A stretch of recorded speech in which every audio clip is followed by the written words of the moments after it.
you're not respecting your own boundaries, it makes it hard for other people to respect them. Then the other thing is they cannot respect them if you have not communicated them. So please communicate that, The okay, boundaries, I know now you've figured out that this is what I want. Communicate it. And I also think that setting boundaries helps you a lot not to cross with people unnecessarily. Yes. You will not cross with people if they know what you want, unless they intentionally want to piss you off.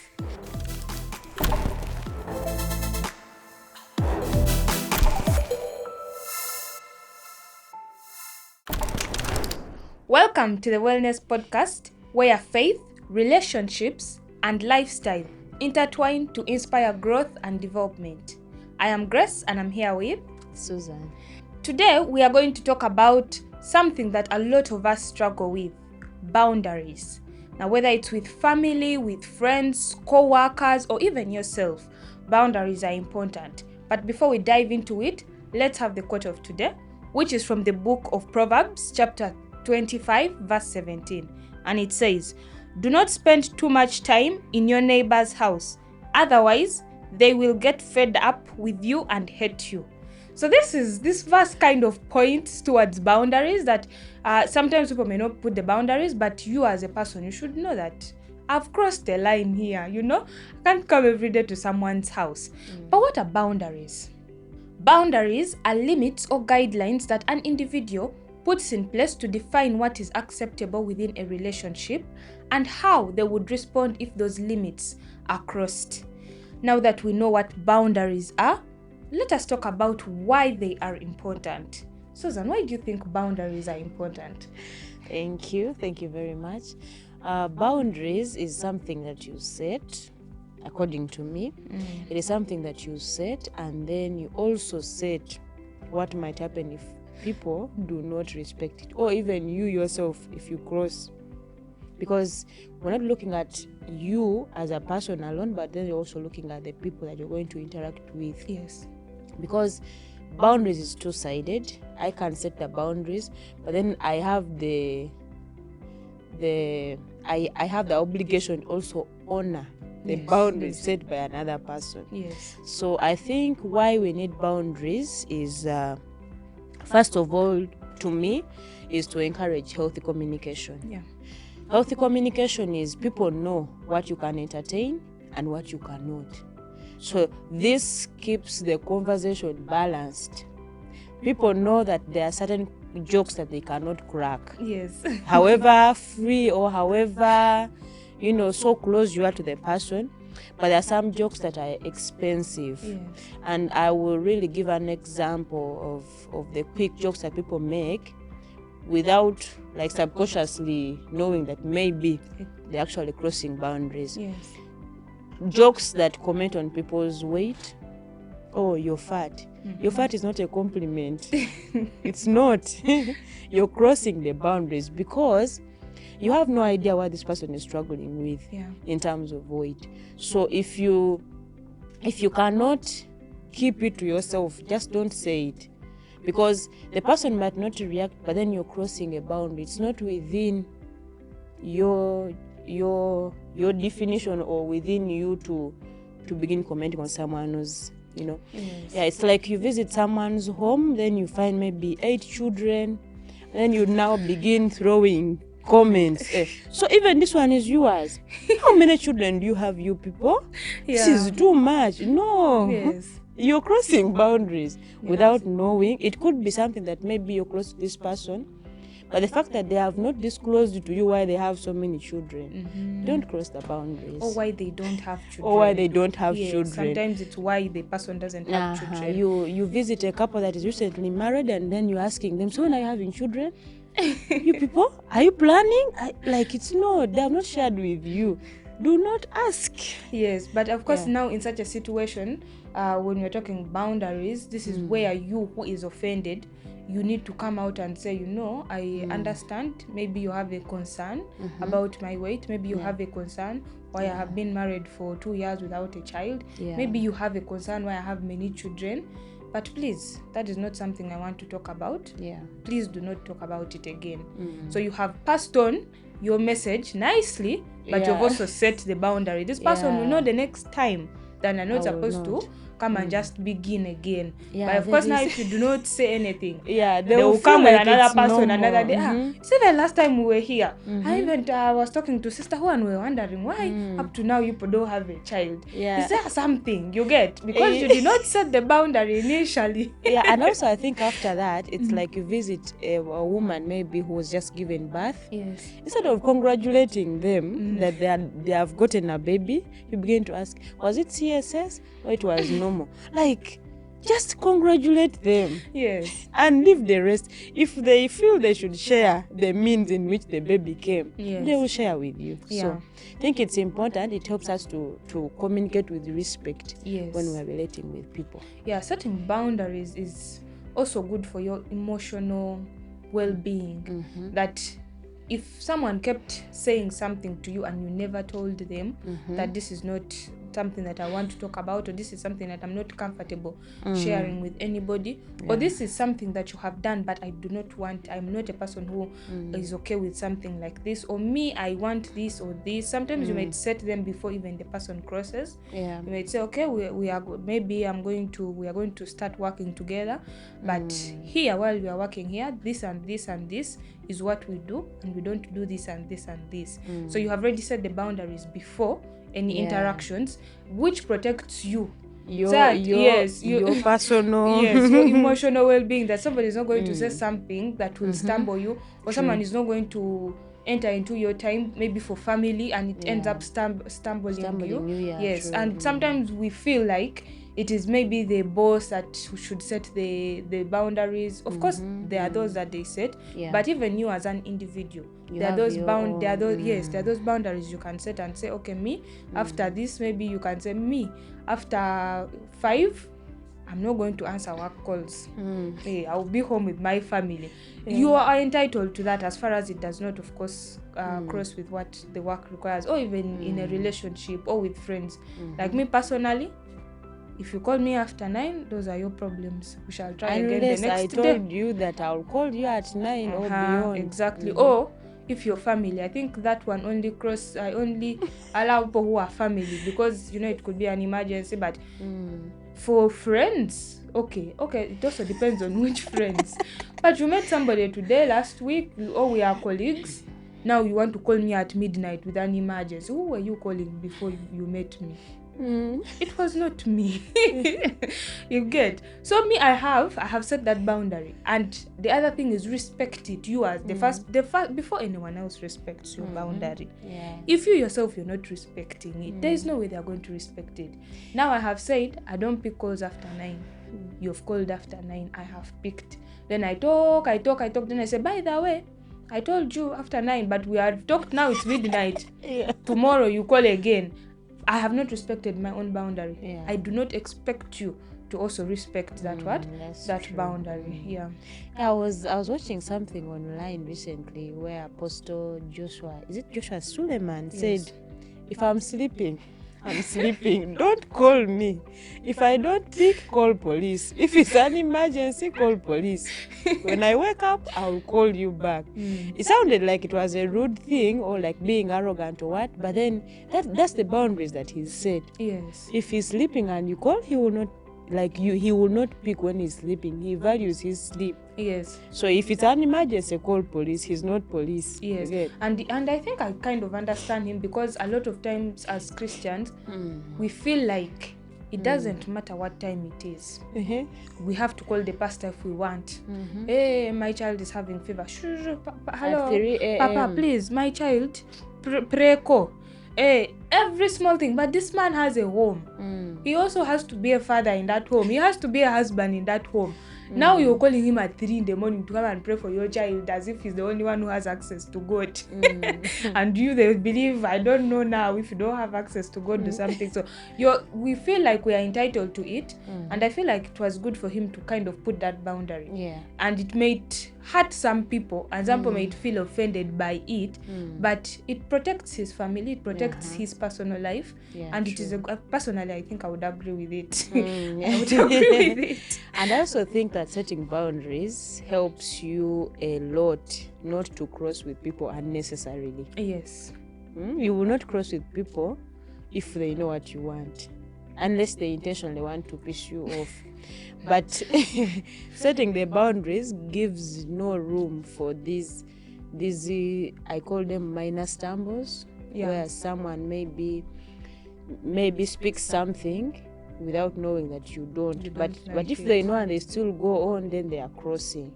Okay, so the chances of you crossing with people because of what they didn't know was wrong or right is always minimal when you set the boundaries. That is they true. respect that this one doesn't do this and this, and so it reduces these issues of I cross with so and so today, I cross with so and so today. If you know what they want, they know what you want, you're going to always minimize that. Yes, that is so true. And in reducing those conflicts, it's enhancing the bond of the relationship, whatever type of bond it is, and it also enhances the respect within that relationship. All relationships require respect. If someone is disrespecting you, you will not feel comfortable in that relationship. And a lot of times you are disrespected because you have not set the boundary. Someone does not know not to talk about your weight. Somebody does not know not to talk about someone's food. Yes. Like someone brings food with their mountain, and then you're commenting about it. Exactly. No, before you eat something small, yes, that is you. But if someone brings their mountain, relax, just watch and let them enjoy their meal. It's just respect. Yes. So setting those boundaries helps a person to know how to treat you, and hence in that it facilitates that respect that should be there in a relationship, whether it's family, if especially in Africa. They believe that they're not supposed to call you before they come to your home. But you're supposed to arrive. And then if you say, but why didn't you call me before you come? What are you hiding? They feel like what are you hiding that you want us to first call you? You get? Yes, so but when you set those boundaries and people know. People know and they respect them. Of course, there are those people who are always going to cross the line, and one time, God willing, we shall talk about how to deal with those people. Those people are there, but ideally, if somebody is really values this relationship that you're in with them, they would respect your boundaries. That's true. I think it also helps you to maintain a balance between your needs and the needs of other people. Yes. I'll give an example. When you're in a marriage and maybe you have differences. Let's say you are quiet and the other person is talkative. Yes.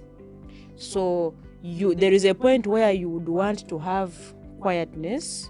This person feels they should be talking. So setting boundaries is going to help you in a way that you will know that if maybe this person likes to talk a lot and I don't want them to feel bored that I am not responding to them. Yes. When they are talking, throw one word or two to show that you're interested, but you're not like entirely also participating in the talking. Yes. And even this time when you that talks a lot sees that, okay, I think now is quiet time. Yes. You know what to do, right? So you sort of get to understand the balance, and then the two of you are able to coexist without stumbling each other. I think to add on that, I would say in setting boundaries, I'm going to revert back to that example I gave of you're at work, maybe work ends at 4 or 5, and you set a boundary and with your colleagues or with your boss and say, yes, I will be available and I'll be here fully during working times, but after working times I would like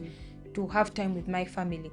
It kind of helps you in a way that you will not feel like the other person is encroaching on your own personal time. Also, to add on that, I'll revert back to that example I gave of setting a boundary, say with your boss, say that after working hours I'm not going to be able to pick work calls. It kind of balances your work life and your personal life. True. That you're not going to either be doing personal work or personal activities during office or work during family time, that now children don't even know where their father is or their mother is. You can be able to balance your life out. Yes, the other thing is that it also helps with preventing burnout and resentment, because if you've not set boundaries, this one goes, you're there, you come back from there, you run here, so now you're tired, you are annoyed at everybody. Why did this one say this now? Why am I this side? Why you are annoyed, you are holding resentment, but people don't even know that this and this is not okay with you, this and this is not fine with you, and or you have not balanced your life out. That balance is not there, so now you are burnt out, you're always tired, everyone they look at you and they're wondering, are you sick? What is the problem? But that's because you did not set boundaries. You didn't communicate what sits right with what you sits right with and you. what doesn't. Yes. There is a very common example that I follow online, the Veronica series, where she is an employee, and of course it's always between her and the manager. I've seen it. Yeah, so I think that day they had a meeting, and then the manager raised his voice, her voice, and shouted at her. So when they were going back to office, she sends the minutes of the meeting to her alongside the job description of the manager. Yes. So the manager was concerned. She came and said, "You sent me the minutes plus my job description. Like, what did you mean?" She said, "I sent you the job description for you to maybe go through again and show me where it shows that part of your jobs is to shout at me." Like, it is so comic in a way that you laugh, but then you pick the idea. Yes. That she was indirectly setting the boundaries. That next time, please do not shout. Yes. We can always talk about like it. Human beings. Yes. I think as we continue with this, I think let's pause on why these boundaries are important, and let us then go to how you can set them, because we don't want to leave you hanging. Now you know why they're important. But now, how do you set them? Yes, I think the first thing is that you should know what is a limit for you, because if you don't know, you can't set it. If you don't know that I don't like this, this is something that is encroaching on my personal time, or this is something, if you do not know what you as an individual you want, it's hard for you to set a boundary. So first and foremost, to know what you as a person need and require in your life, so that you can be able to set the boundary. And also I think setting the boundaries also includes respecting people that have said them. Yes. If someone has said do not do this, be kind enough to do that. Yes. Like, you also adhering to what others have done. So in so doing, you're teaching people that the way I am doing this is the way I expect you to do. If I've restrained myself from doing this, do the same to me when it comes to you. Yes. Also, I think to add on that, yourself, if you're not respecting your own boundaries, it makes it hard for other people to respect them. Then the other thing is, they cannot respect them if you have not communicated them. So please communicate that, okay, I know now you've figured out that this is what I want. Communicate it. This and this is what I want. This and this is what works for me. Yes. And also, after setting them, communicating and setting them. Yes. Okay, setting and communicating them. Don't be rigid. Go back and assess them. Yes. See, there are people who are too rigid, that if it's a no, it's a no. But I always have this in me, that at times you can ignore the burden and you do the needful. Yes, that is true. You might say that I don't want to be called after 9, but when something is really life-threatening, and it needs, the only person that can help me is you. I'm truly going to cross and call you, because it's not something that can wait. Get so. As you still continue with people, don't be rigid to one thing. Yes. Me, I am like that. Me, you either take me the way I am, or you leave me. But I'm not adjusting. So go back and reassess, are these boundaries still applying now, or I need to adjust where necessary? Yes, I think it's very important for us to adjust, because there's so many changes in life. There's so many things that pop up. So being flexible is a really good thing. And still, as you're being flexible, please now don't become too flexible. That today you said don't call me at 9, tomorrow you've changed to 10. You are okay the with next it. day you've come to 6. Stay consistent. Yeah, true. Unless, of course, it's necessary for you to what? To make a change for that specific occasion, for that specific situation. You get that I have to be home maybe by this time, but for that specific occasion or that event, it requires you to push a bit. But now it doesn't mean everyday push. Stay consistent when it is when it is not an emergency. Stay consistent. Yeah, very, very Stay true. consistent, because you have to kind of put it in your memory that this and this. Yeah. Because remember, this is a journey. This is you growing. This is you trying to develop yourself. Yeah. Yes. And boundaries are like muscles. The more you practice, the more they get stronger. Thank you. So practice. Even if someone crosses them today, remind them again that today you've crossed, but remember I communicated. Remember I said I will not do this. Yes. Until, of course, you go beyond limits, and now we cannot talk about it anymore. But every single day, enforce them. Yes. Remind people that this I don't, this I do. Yeah. So like I said, boundaries are like muscles. The more you practice, the more stronger they become. But remember that setting boundaries is not being rude, but it's just you being in position to honor your needs alongside the needs of others, and also to make sure that you're not crossing every now and then, and also people learn how to deal with you and how you can deal with them. So you can share with us in the comment section about the struggles. What boundaries do you think people are crossing every day in your life, and how best are you trying to enforce them? So until next time, thank you for watching this episode. We pray that you share, like, comment, and share with anyone that you feel this video is going to be of help. Until next time. Thank you for watching the Wellness Podcast. I hope you were blessed. Let us know in the comment section where you are watching from, your views, and what you would like us to talk about next time. Don't forget to like, subscribe, and share.